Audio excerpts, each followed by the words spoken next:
నమస్తే. ఈరోజు మన స్టూడియోలో ప్రముఖ ఐకాన్ ఆస్ట్రాలజర్ గట్టబల్లి సురేష్ బాబు గారు ఉన్నారు. గురుగారితో మాట్లాడదాం. గురుగారు నమస్కారం. జై శ్రీమన్నారాయణ. గురుగారు, శ్రీ విశ్వావసు నామ సంవత్సరంలో సింహరాశి వారందరికీ కూడా ఎలాంటి ఫలితాలు ఉండబోతున్నాయి? సంవత్సరం మొత్తం కూడా ఆర్థికంగా కావచ్చు, ఆరోగ్యంగా కావచ్చు, ఇంకా ఇతర పరిస్థితులు ఎలాంటి ఫలితాలు ఉండబోతున్నాయి సింహరాశి వారికి? అయితే మనము ఈ యొక్క విశ్వవాసునామ సంవత్సరం చూసినట్లయితే కనుక ఈ యొక్క 2025వ సంవత్సరం విశ్వవాసునామ సంవత్సరం మనకి మార్చి 30వ తారీఖున మనకి ఉగాది వస్తుంది. అక్కడి నుంచి మనకి విశ్వవాసునామ సంవత్సరం అనేది మనకి కొనసాగుతుంది. అక్కడి నుంచి వచ్చినటువంటి రాశి ఫలాల్లో ఒకటి సింహరాశి. అంటే ఈ మాకు మార్చి 30వ తారీఖు వచ్చేటువంటి ఉగాది ఏదైతే ఉందో 2025 సంవత్సరం, రానున్నటువంటి 2026 సంవత్సరం ఉగాది వరకు కూడా ఈ యొక్క పరిహారాలు కావచ్చు, ఈ యొక్క ప్రెడిక్షన్ మనకి వెళ్ళిపోతూ ఉంటుంది. దాంట్లో ముఖ్యంగా మనకి సింహరాశి వారిని చూసినట్లయితే కనుక ఆదాయం 11, వ్యాయం 11, అలానే మనకి రాజ్యపూజ్యం 3, అవమానం 6. అంటే సింహరాశి వారికి ఈ మిశ్రమ ఫలితాలు అని చెప్పుకోవచ్చు. సింహరాశి వారికి ఈ సంవత్సరం మొత్తం మిశ్రమ ఫలితాలు చెప్పుకోవచ్చు. ఎందుకంటే శని భగవానుడు కూడా మనకి మునుపటి రోజున అంటే 29వ తారీఖు మార్చి శని భగవానుడు కూడా కుంభరాశి నుంచి మీనరాశికి రావడం జరుగుతుంది. అక్కడ షష్టగ్రహ కూటమి ఏర్పడుతుంది. కావున వీరికి శని కూడా కొంతమేర వీరికి అశుభ దృష్టి చూపిస్తుంది ఈసారి. కాకపోతే గురు బలం ఉంది. ఎప్పటి నుంచి? మే 18వ తారీఖు నుంచి గురు బలం మొదలైంది వీరికి. కాబట్టి అందుకనే మిశ్రమ ఫలితాలుగా వీళ్ళకి కనిపిస్తుంది. 11 ఆదాయం, 11 ఖర్చు. దీనివల్ల బాధపడాల్సిన అవసరం లేదు. కోల్పోయి ఆదాయం 2, 3 ఉండి ఖర్చు 10, 12 ఉందనుకోండి, కొంత ఇబ్బంది అనే చెప్పొచ్చు. అందుకే వీరికి మిశ్రమ ఫలితాలని చెప్పుకుందాం. ఆదాయ వనరులు ఉన్నాయి, కానీ మిగులుచుకునే దానికి కనపడట్ల. అయితే అందరిలో లేదు అలాగా. వీరికి ముఖ్యంగా చెప్పాలంటే వారి యొక్క దశ అంతర్దశలు కూడా మనం క్యాలిక్యులేషన్ చేసుకోవాలి. వీరి దశలో కనుక రవి భగవానుడిది కానివ్వండి, బుధ భగవానుడిది కానివ్వండి, లేదా గురువుది, శుక్రుడిది దశ నడుస్తూ, కేతువు అలానే కుజుడు, బుధుడు అంతర్దశ నడుస్తున్న వారికి చాలా అనుకూలంగా ఉంది. శని దశ నడిచే వారికి కొంతమేర వీరికి తక్కువ ఆదాయ వనరులు కనబడుతున్నాయి. అలానే రవి దశ, బుధ అంతర్దశ నడిచే వారికి కొంతమేర ఆరోగ్య సమస్యలు కనబడుతున్నాయి. అంటే వారి వారి యొక్క దశలు కూడా వీరు చూసుకోవాలి. ఎందుకంటే దగ్గరలో సమీప దూరంలో ఉన్నటువంటి ఎవరైనా గురువు ఉంటే వారికి చూపించుకున్నట్టయితే కొంతమేర వీరికి ఏదైనా పరిహారాలు ఉంటే చూపించడానికి పర్సనల్ హారోస్కోప్ చూపిస్తే వారి వారి పరిహారాలు వేరేగా ఉంటాయి. కాబట్టి చూపించుకోవడానికి ఇబ్బంది లేకుండా ఉంటుంది. అయితే వీరికి రాజ్యపూజ్యం 3, అవమానం 6గా ఉంది. అంటే ఈ యొక్క 6 ఉంది కదా అంటే వీళ్ళని తిట్టడము, వీరిని ఏమైనా బాధించడము, ఇబ్బంది పెట్టడము అనేది ఏం కాదు. అలా కనపడుతుంది వనరులు. అంటే ఎక్కడికి వెళ్ళినప్పుడు కొంచెం నోరు జాగ్రత్తగా ఉంచుకోవాలి. మనం ఎవరితో క్లోజ్గా మూవ్ అవ్వకూడదు. మంచితనంతో మనం సహాయం చేసినా చేశారులే అంటే ఇప్పుడు ఒక అడుక్కునేవాడు మన దగ్గరికి వస్తాడండి. మనం కామన్గా ఏం చేస్తాం? మన జేబులో రూపాయి, 2 రూపాయలు వేస్తాం. మనం 2 రూపాయలు వేసామనుకోండి సపోజు, ఆ అడుక్కునేవాడు ఏం చేస్తాడంటే మనం తృప్తి కొంది వేస్తాం. అమ్మయ్య అని వాడు అమ్మ అని దండం పెట్టి వెళ్తారు. అంతేగా, దేవుడు అయ్యా బాబు అని చెప్పి వెళ్ళిపోతారు. కానీ వాడు మళ్ళీ మనల్ని వేసావులే రూపాయి, 10 రూపాయలు వేయొచ్చు కదా అన్నాడు అనుకో, మనకి చిటక్కుమంటది. అనవసరంగా వేసావరా బాబు వీడికి అనిపిస్తుంది. అంటే అలాంటి ఎదురవుతాయి. అలాంటి చిన్న చిన్న సంఘటనల వల్ల ఆ మనసు అనేది బాధపడటం ఎక్కువ కనిపిస్తూ ఉంది. అందుకని చేసే దానమైనా, చేసే మాట అయినా, ఇచ్చిన మాట అయినా, చేసే పని అయినా, ఎవరికైనా ఇచ్చేయాలని మాట ఇచ్చినా కూడా వీరు ఆచి చూసి, ఒకవేళ వీళ్ళు పడవలసి వచ్చినా, సింహరాశి వారు పడవలసి వచ్చినా కూడా అలా తుడిచేసుకుని వెళ్ళిపోయే తత్వం ఉంటే బాగానే ఉంటుంది. కానీ వీరిలో ఆ నరనరాలు పీక్కుంటారు. ఎవరైనా ఏమన్నా అంటే ఓర్చుకోలేరు వీళ్ళు. వాళ్ళని అనలేకపోయినా ఓర్చుకోలేరు అనమాట. అందుకని మనం అనకుండా ఉంటే సరిపోతుంది, లేదా సహాయం చేయకుండా ఉంటే సరిపోతుంది, లేదా చేసి మర్చిపోతే సరిపోతుంది. ఎవరైనా ఏమనంటే తుడిచేసుకొని రావాలి. అప్పుడు మనకి అవమానం జరిగినా పెద్దగా బాధించేది లేదు. ఇకపోతే రాజ్యపూజ్యం 3. ఈ రాజ్యపూజ్యం 3 అంటే కూడా చాలా గొప్పగానే ఉంటుంది. సింహరాశి వారికి చాలా గొప్ప. అది కూడా రాజ్యపూజ్యం 3 అంటే సింహరాశి వారికి చాలా గొప్ప. ఎందుకంటే వీరు చేసేటువంటి ప్రతి పనిలో కూడా 10 మంది మెచ్చుకునేలా ఉంటుంది. ఏది? ఈ విశ్వవాసునామ సంవత్సరంలో వారు ఎదగలేకపోయినా ఇంకొకరికి ఎదుగుదల చూపించేటువంటి పని చేస్తారు వీరు. అలాంటి రంగాల్లో ఉంటారు వీరు. అలాంటి అంటే పొలిటీషియన్స్గా, లేదంటే ఒక మంచి కంపెనీ పెట్టి దానికి ఒక అధిపతిలాగా, అంటే అట్లా ఉండడం వల్ల అక్కడ కింద స్థాయిలో ఉన్నటువంటి అందరికీ కూడా ఉపాధి అవకాశాలు కల్పించినట్టే కదా. వీరికి అంతకన్నా రాజ్యపూజ్యం ఏం కావాలి? వీరి ఎక్స్పెక్టేషన్స్ ఏంది అంటే ఎప్పుడు కూడా నలుగురికి మనం పోషించగలగాలి, మంచి స్థాయిలో మనం ఉండి నలుగురు కూడా చూసుకోగలగాలి అనే ఒక ఆలోచన ఉంటుంది. ఆ ఆలోచనకు తగ్గట్టుగానే ఏప్రిల్, మే, జూన్, జూలై ఈ 4 మాసాలు కూడా వీరు కష్టపడతారు. కష్టపడి స్థాపిస్తారు. కంపెనీలు కానివ్వండి, అలానే ఇండస్ట్రీస్ కానివ్వండి, పెద్ద పెద్ద సంస్థలు కానివ్వండి, వీళ్ళు స్థాపిస్తారు. అదేంటి గురువుగారు, మాకు శని భగవానుడు ఉన్నారు కదా, శని భగవానుడు ఉండే వల్ల మేము స్థాపించేది ఏముంది, అక్కడే ఆగిపోతాం కదా, మాకు ఇంకేం లేదు అనుకుని అలా ఉండకండి. ఖచ్చితంగా ఆ శని భగవానుడి దృష్టి మీ మీద ఉండొచ్చు. కానీ దానికి అనుకూలంగా ఆ శని భగవాన్ యొక్క అశుభ దృష్టి శుభదృష్టిగా మలిచినందుకు గురువు మీతో ఉన్నారు. అలానే బుధుడు ఉన్నాడు, శుక్రుడు ఉన్నాడు. వీళ్ళ ఒక మంచి దృష్టితో పాటు ఆ శని భగవాన్ యొక్క అశుభ దృష్టి పెద్దగా పడట్లేదు వీళ్ళ మీద.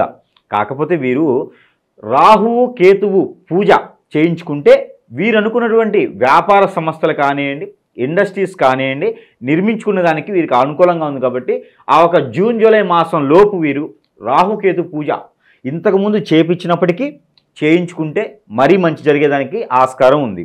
అయితే వీరికి విదేశయానానికి ఎవరైనా ప్రయత్నం చేస్తే చాలామంది చెప్తున్నారు, విదేశయానానికి ఎవరైనా ప్రయత్నం చేస్తారేమో, సింహరాశి వారు జాగ్రత్తగా ఉండండి, అక్కడికి వెళ్తే మళ్ళీ వాళ్ళందరూ కొట్టి పంపించేస్తారు, మిమ్మల్ని ఎల్లగొట్టేస్తారు అని చెప్తున్నారు చాలామందిను.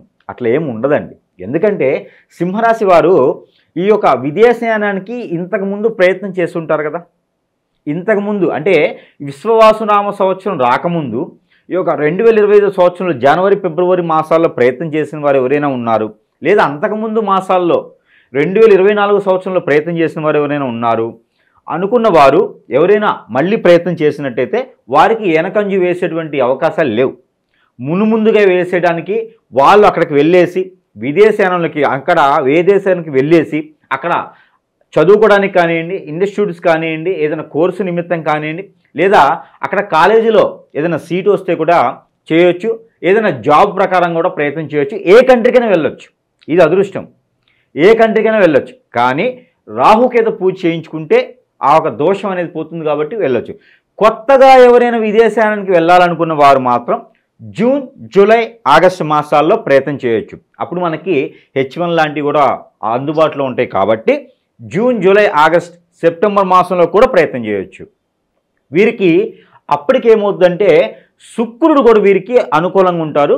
శుక్రుడితో పాటు కేతువు, రాహువు, అలానే కుజుడు కూడా వీరికి అనుకూలంగా మారుతారు. మనం చేసేటువంటి ఆలోచన చాలా ఉన్నత స్థాయిలో ఉంటుంది.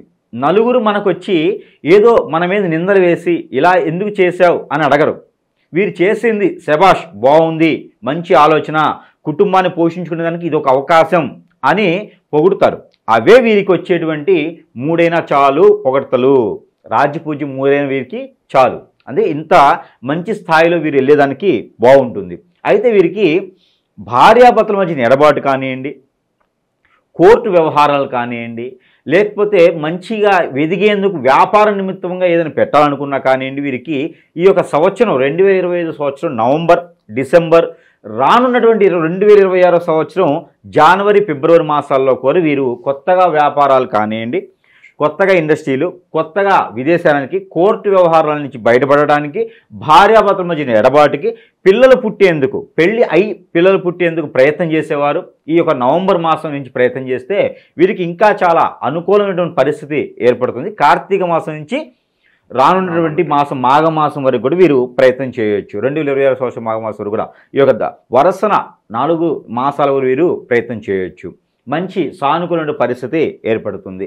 ఇకపోతే వీరు వృత్తిరీత్యా ఎదిగేందుకు చాలా అవకాశాలు ఉన్నాయి. వీరికి గ్రహాలన్నీ కూడా సానుకూలంగానే ఉన్నాయి. ఒక శని భగవానుడిది తప్పితే అది కూడా వీరికి పర్వాలేదు, బాగానే ఉంది. అంటే దశలను బట్టి వీరు చూసుకోవాలి. మరొకటి, వీరికి ఆరోగ్య సమస్యలు కూడా వీరికి పెద్దగా బాధించేట్లా ఏం కనిపించట్లేదు, కానీ ఉన్నాయి. ఎలా అంటే ఆగస్టు, సెప్టెంబర్, అక్టోబర్, నవంబర్ ఈ 4 మాసాల్లో వీరికి బాడీకి సంబంధించినటువంటి, చర్మానికి సంబంధించినటువంటి రుమ్మతులతో ఇబ్బంది పడేలా ఉంది సింహరాశి వారు. అలానే వీరికి నరదిష్టి, నరప్రవాహం, అలానే శత్రుపీడ కూడా కొంతమేర వీరికి ఆ ఒక 4 మాసాల్లో కనబడుతుంది. కాబట్టి అక్కడ వీరికి చేయగలిగితే కనుక గౌరీ పశుపత్ర హోమం అని చెప్పేసి అని ఒకటి ఉంటుంది. చేయగలిగిన వారు, స్తోమత ఉన్నవారు చేసుకోవచ్చు. గౌరీ పశుపత్ర హోమం అనేది ఆ మాసాల్లో చేపిస్తే మరీ సానుకూలంగా ఉంటుంది. ఒకవేళ చేయలేని పక్షాన ఎక్కడైనా నదీ స్నానం కానీ సముద్ర స్నానం కానీ ఆచరించడం ద్వారా వీరికి మంచి జరుగుతుంది. అంటే మనము చివరిలో పరిహారాలు చెప్తాం, కానీ ఇక్కడ ఈ యొక్క సింహరాశి వారికి ఏమవుతుందంటే పరిహారాలు కూడా ఏ పని చేసేవారికి ఏ పరిహారం చేస్తే మంచిగా ఉంటుందనే దానికి వీరికి ఇంకొంచెం బెటర్గా మనం ఇవ్వడం అనేది జరుగుతుందన్నమాట. అంటే వారు ఈ పని చేయాలనుకున్న వారు ఈ పరిహారం చేసుకోవడం ద్వారా మంచి జరుగుతుంది అనే ఒక సాను ఉంటుంది. అలానే వీరికి ఇంకా కొంచెం మంచిగా ముందుకు వెళ్ళేదానికి, అలానే ఈ యొక్క నరదిష్టి, నరప్రవాహం, శత్రుపీడ, శత్రుబాధ, ఆర్థిక సమస్యలు అన్నీ కూడా తొలగిపోయేదానికి చిన్న చిన్న పరిహారాల్లో ఒకటిగా వర్ణం. వీరికి కలర్స్ ఈ సంవత్సరం మొత్తం కూడా ఏ కలర్స్ వేసుకుంటే వీరు రాణిస్తారు అనుకునే దానికి కనుక వైట్ వేసుకుంటే వీరికి మంచి రాణిస్తారు. అలానే రెడ్, టమాటో కలర్, అది ఆరెంజ్ రెడ్ మిక్స్ అయి ఉంటుంది, టమాటో కలర్, ఇది వీరికి చాలాగా కలిసి వస్తుంది. అలానే వీరికి ఈ రంగులతో పాటు గులాబీ కలర్ అని ఉంటుంది, ఈ యొక్క గులాబీ, అలానే మిల్క్ రోజ్ మాత్రమే, అంటే లైట్ రోజ్ కలర్ ఉంటుంది. ఆ కలర్స్ అయితే వీరికి చాలా అనుకూలంగా ఉంటాయి. ఈ సంవత్సరం మొత్తం కూడా ఉగాది నుంచి 2026 సంవత్సరంలో వచ్చేటువంటి ఉగాది వరకు కూడా వీరు ఈ కలర్స్ ధరించడం ద్వారా మంచి పనులు అవుతాయి. వీరి మీద ఉన్నటువంటి నరదిష్టి ప్రభావం కూడా తగ్గేలా ఉంటుంది. కాబట్టి ఈ మేర కలర్ అనేది ఇవి పెట్టుకోవచ్చు. అలానే వీరికి ఉపరత్నాలు స్టోన్స్ ఏవైతే ఉన్నాయో ఆ స్టోన్స్ కూడా వీరు పెట్టుకోవచ్చు. సింహరాశి అయితే చాలు ఇవి పెట్టుకోవచ్చు. అలానే వీరికి కెంపు, నెమని హగ్గిక్, కెంపు హగ్గిక్, ఊదా, ఈ కలర్స్ వీరు స్టోన్స్ తీసుకొని పెట్టుకోవచ్చు. దీంట్లో క్యారెట్లు అయితే ఏముండదు, చిన్నపాటి స్టోన్స్ తీసుకుంటే పెట్టుకోవచ్చు. వీళ్ళు క్యారెక్టర్గా కావాలి అనుకుంటే కనుక ఒక 3 క్యారెట్లు తీసుకొని మినిమం 3 క్యారెట్లు పెట్టుకుంటే సరిపోతుంది. 18 ఏళ్ళ తర్వాత ఎవరైనా పెట్టుకోవచ్చు ఈ స్టోన్స్, పిల్లలకైతే అవసరం లేదు. వీరు పూసలు ధరించాలనుకుంటే కనుక తులసి మాల ధరించుకోవడం ద్వారా, స్ఫటిక మాల ధరించుకోవడం ద్వారా వీరికి ఆ ఒక శని భగవాన్ యొక్క అశుభ దృష్టి తొలగేలా ఉంటుంది. వీరికి రెమెడీస్ వచ్చేసి ప్రతి శనివారం కూడా లేదా వారంలో అంటే నెల మొత్తంలో ఒక శనివారం కానీ ఆదివారం కానీ హనుమంతునికి ఆకు పూజ చేయించడం, హనుమంతుని ఆలయంలో 5 ఒత్తులతో దీపారాధన చేయడం, నువ్వుల నూనె కానీ ఆవు నెయ్యి కానీ దీపారాధన చేయడం, ఆవులకి దోసకాయలు కానీ ఆ సీజన్ వైజ్గా వచ్చేటువంటి ఆకుకూరలు అలానే కాయగూరలు ఏవైతే ఉంటాయో ఆ సీజన్ వైజ్గా వీరు ఎంతైతే వెయిట్ ఉంటారో ఆ వెయిట్కి 10%, అంటే ఇప్పుడు 50 కిలోలు ఉంటే 5 కిలోలు, 60 కిలోలు ఉంటే 10 కిలోలు, 60 కిలోలు ఉంటే 6 కిలోలు చొప్పున మనము కూరగాయలు తీసుకొని, ఆవు తినేటువంటి కూరగాయలు తీసుకొని ఆవులకి తినిపించడం ద్వారా, గోశాలలో తినిపించడం ద్వారా వీరికి సానుకూలమైనటువంటి పరిస్థితులు ఏర్పడితే సంవత్సరం మొత్తం కూడా. ఇది ప్రతి మాసంలో ప్రతి వారము మనం చేయొచ్చు. శనివారం ఆదివారం ఏ రోజు కుదిరితే ఆ రోజు, సమయం ఏమీ అవసరం లేదు, ఏ సమయంలోనా ఇది చేయవచ్చు. ఇందులో మరొకటి ఉంది, సజ్జలు తీసుకొని ప్రతిరోజు కూడా ఈ రెమెడీ చేయొచ్చు. మనం ఏదైనా మంచి పని మీద వెళ్తున్నప్పుడు ఒక గుప్పెడు సజ్జలు తీసుకొని కోళ్ళకు కానీ పక్షులకు కానీ పావురాలకు కానీ వేసినట్లయితే అవేమి లేవంటే మన నెత్తిన పెట్టుకొని ఏదైనా కోరికలు కోరుకొని మనకున్నటువంటి గ్రహరీత్యా దోషాలు తొలగిపోవాలనుకొని అవి తీసుకెళ్ళి ఎక్కడైనా నీటిలో పడేసినట్టయితే వీరికి అన్యోన్యతమైనటువంటి దాంపత్య జీవితం, అలానే పిల్లలు జన్మించడం కూడా వీరికి జరుగుతుంది. పిల్లలు కూడా ఎదిగేదానికి ఉంటుంది. నరదిష్టి, నరప్రవాహం, శత్రుపీడ, శత్రుబాధ, అలానే ఆర్థిక సమస్యలు అన్నీ కూడా తొలగిపోయేసి వీరికి ధనధాన్యాలు తొలతూగేలా ఉంటుంది. కాబట్టి ఈ సంవత్సరం మొత్తం కూడా ఇలాంటి చిన్న చిన్న పరిహారాలు చేసుకుంటే సరిపోతుంది. వీళ్ళు ఉన్నతమైన శిఖరానికి ఎక్కేలా ఉంటుంది. కాబట్టి చిన్న చిన్న పరిహారాలు చేసుకొని అదృష్టవంతులు అవ్వచ్చు. జై శ్రీమన్నారాయణ.